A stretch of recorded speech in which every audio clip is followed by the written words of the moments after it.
पंढरपूर तालुक्यातील तारापूर या ठिकाणी पुरातन हेमाडपंथी मंदिराचा मोठा समूह आहे. लक्ष्मीनारायण, खंडोबा, गणपती आदी देवतांच्या मंदिराबरोबर हेमाडपंथी पुरातन महादेवाच्या मंदिराचा देखील मोठा समूह गावाच्या चौफेर आहे. या महादेवांच्या मंदिरांची पिंडीची स्थापना पुरातन काळात झालेली आढळून येते. हजारो वर्षापूर्वीच्या या मंदिरांची आता दयनीय अवस्था झाली आहे. यातील बरीच मंदिरे भुईसपाट झालेली आहेत, तर अनेक मंदिर ढासळण्याच्या स्थितीत आहेत. लोकप्रतिनिधी व स्थानिक नेते मंडळींच्या नाकर्तेपणामुळे हा पुरातन ठेवा आता अडगळीत पडल्याचे दिसून येत आहे. संपूर्ण भारत देशात महाशिवरात्रीचा धार्मिक महोत्सव मोठ्या उत्साहाने साजरा होत आहे, तर तारापूर येथे हा उत्सव जमीनदोस्त झालेल्या मंदिराच्या अवतीभोवती साजरा होताना दिसत आहे. श्री भगवान श्री शंकराचा आज महाशिवरात्रीचा दिवस आहे. या निमित्तानं पंढरपूर तालुक्यातील तारापूर या गावात हेमाडपंथी मंदिराचा समूह मोठ्या प्रमाणावर आहे. ह्या हेमाडपंथी मंदिरांपैकी श्री महादेवाची, शंकराची मंदिरे मोठ्या प्रमाणावर या गावात पुरातन काळात वसलेली आहेत. परंतु या हेमाडपंथी मंदिरांची नासधूस, पडझड मोठ्या प्रमाणावर झालेली आहे. त्याच धर्तीवर या हेमाडपंथी मंदिराचा जीर्णोद्धार व्हावा, शासनानं या हेमाडपंथी मंदिरांना पर्यटन सूचीच्या यादीत आणावं, असं या ठिकाणच्या ग्रामस्थांना, गावकऱ्यांना वाटत आहे. असंच एक हेमाडपंथी मंदिर तारापूर गावच्या सुरली गावठाणानजीक एका माळावर वसलेलं आहे, परंतु त्याची अवस्था अत्यंत दयनीय झालेली आहे. या ठिकाणी या हेमाडपंथी मंदिरापाशी महादेवाची पिंड आहे. आज महाशिवरात्री निमित्ताने या ठिकाणी महादेवाच्या कीर्तनाचा कार्यक्रमही आयोजित करण्यात आलेला आहे. परंतु अत्यंत दयनीय अवस्थेत असलेल्या या हेमाडपंथी मंदिराची अवस्था अत्यंत दयनीय झाली आहे. तर या हेमाडपंथी मंदिरांची दुरुस्ती करावी असं या ठिकाणच्या ग्रामस्थांना वाटत आहे. आपलं नाव काय? प्रकाश माणिक शिंगाडे. काय मत आहे तुमचं? ह्या गावात अनेक हेमाडपंथी मंदिर आहेत, तर ह्या हेमाडपंथी मंदिराचा जीर्णोद्धार शासनानं करावा असं तुम्हाला वाटतंय? 100% वाटतं की बाबा शासनाने ही लक्षात घेऊन ही कामं पूर्ण केली पाहिजे ती. कारण ह्याची पडझड होत गेल्यानंतर शेतकरी, कष्टकरी लोक जी देवाची भक्ती करतायत ह्यांची बी गैरसोय होती, ही झाली नाही पाहिजे. ह्याच्यासाठी शासनाने, आणि आमच्या गावात भरपूर मंदिर आहे, ती बिजनाथ मंदिर आहे, अजून म्हणजे विठ्ठल रुक्मिणी मंदिर आहे, नारायण मंदिर आहे. अशी भरपूर कितीतरी वर्ष कालखंडातली म्हणलं तर हरकत नाही, अशी भरपूर मंदिर आहेत. त्याची पडझड व्हायला लागली. ह्याची पडझड होत असताना शासनानं लक्ष घातलंच पाहिजे 100%. कारण सगळा शेतकरी, कष्टकरी वर्ग आहे. त्या निमित्तानं आज इथं कीर्तन भजन चालू आहे. बाबा त्या लोकांची सुद्धा सोय झाली पाहिजे बसण्या उठण्याची. आज मंदिरात असं पडझड झालेली आहे, तर हे 100% व्हायलाच पाहिजे. आपण ज्या मंदिरात उभा आहे, हे मंदिर कशाचं आहे? ही महादेव मंदिर आहे. ही सुरली गावठाणाला नजीक तारापूरला स्टॉप आहे ना, एक अर्धा किलोमीटर असेल, 500 मीटर अंतरावर. काय दिसते आपल्या पाठीमागे बाजूला? ही काय आहे? ही पाण्याची पहिली जुनी पुरातन विहीर.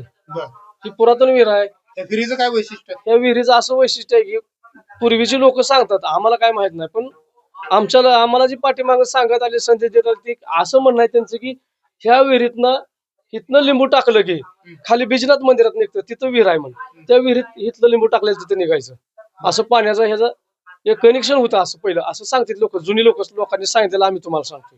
असं आहे. म्हणजे या हेमाडपंथी मंदिराचा जीर्णोद्धार व्हावा असं तुम्हाला वाटतं? 100% मला तर वाटतं. मला वाटण्यापेक्षा माझ्या सर्व मित्रांना आज कार्यक्रम जी घेतला ह्या लोकांनी, की कमीत कमी 12-13 वर्ष कार्यक्रम चालू आहे, लोकवर्गीतने चालू आहे. असं काय कोणाला त्रास देऊ नये. सगळे शेतकऱ्यांच्या माध्यमातून आम्ही शेजारचे शेतकरी सगळे मिळून मिसळून ही गुन्ह्यागोविंदाने ही कार्यक्रम पार पाडतोय. फक्त मंदिराची दैना अवस्था जी आहे ती बघू वाटत नाही, पण नाईलाज होतो. कारण शेतकरी, कष्टकरी माणसाकडे एवढा पैसा नसतो जीर्णोद्धार करण्याजोगा. त्याच्यामुळे ही बांधकाम जी पडझड व्हायला लागली ही शासनाकडून दुरुस्त करून मिळावी एवढी आम्हाला विनंती आहे. बरं, ह्या गावात पुरातन मंदिर भरपूर आहेत, आणि हेमाडपंथी बांधकामाचा स्थापत्य कलेचा नमुना या ठिकाणी पाहायला मिळतो. तुमच्या तारापूर माळरानावर ही हेमाडपंथी मंदिर आहे, आणि त्या मंदिरापैकी तिथं ह्या मंदिरातच ही विहीर आहे. बरं का? ही विहीर आहे, तर ह्याबद्दल काय माहिती आहे का तुम्हाला? या विहिरीला पावसाळ्यात कायम पाणी असते. बर, पण आता हे उन्हाळ्यामुळं हे आटले हिर आणि मंदिराचे पडझडले झाले. हे पुरातन मंदिर भरपूर आहे ती गावात, पण असे शासनाची काय अशी व्यवस्था होई नाही हे करायची. बरं ह्या विहिरीचं काय वैशिष्ट्य आहे? ह्या हिरीचं वैशिष्ट्य आधी पहिले जुने माणसं सांगतात ह्यातनं लिंबू टाकलं गावकडच्या हिरीत निघत होतं. बरं. अशा किती विहिरी आहेत या गावात? इथं तर आता हे आड म्हणून एक हिर आहे ही, अशी गावात बी आहे तिथं तर मंदिरापाशी आहेत ते आड ती. आणि सगळ्या मंदिरांची अशी म्हणजे दयनीय अवस्था भरपूर प्रमाणात झाली. वरचं छत पडलेलं आहे, पुढचं सभा मंडपाचं काम सगळं ढासळलेलं आहे. तरी शासनानं सगळ्यांनी आमची विनंती आहे गावकऱ्याची, शासनाने याचा थोडा विचार करावा आणि शासकीय निधीतनं या मंदिराची आम्हाला व्यवस्था करून द्यावी. आणि पुढे कीर्तनाचा भजनाचा कार्यक्रम भरपूर प्रमाणात चांगला होतोय, प्रत्येक वर्षी आहे. मागील 15 वर्षापासून आम्ही हे कार्यक्रम घेतोय आणि इथं बसण्याची व्यवस्था होत नाही. जी भक्त मंडळी आली आहेत त्यांची बसण्याची व्यवस्था होत नाही, बैठक व्यवस्था होत नाही. तरी पण आम्ही आमच्या पद्धतीनं जी काय लोकवर्गणीतनं आणि आमच्या सहकार्याच्या माध्यमातून आम्ही सगळं नियोजन करतो आहे. पण शासनानं एक सभा मंडपाचं काम इथं मंदिराला करून द्यावं, सभा मंडपच करावं काय पूर्ण मंदिराचं काम बी करून दिलं तर आम्हाला बी काय हरकत नाही. आमच्या लोकवर्गणीतनं ही होऊ शकत नाही, काम मोठं आहे आणि आम्ही तेवढा खर्च झेपू शकत नाही. बरं आमदार निधीतनं खासदार निधीतनं जे काय होईल बरं पण तुम्ही या आमदारांना खासदारांना ह्याबद्दल सांगितलंय का? सांगितलेल्या कल्पना दिलेल्या आहे, येऊन बघून गेलेत, करू म्हणून आश्वासन दिलीत आम्हाला. आम्ही आश्वासनावर जगतोय साहेब. शेतकरी आम्ही काय त्यांच्यापर्यंत जास्त पोहोचू शकत नाही आम्ही, पण एक पत्रकार माध्यमातनं तुमच्या माध्यमातनं त्यांच्यापर्यंत पोहोचावं एवढीच आमची अपेक्षा आहे गावकरी.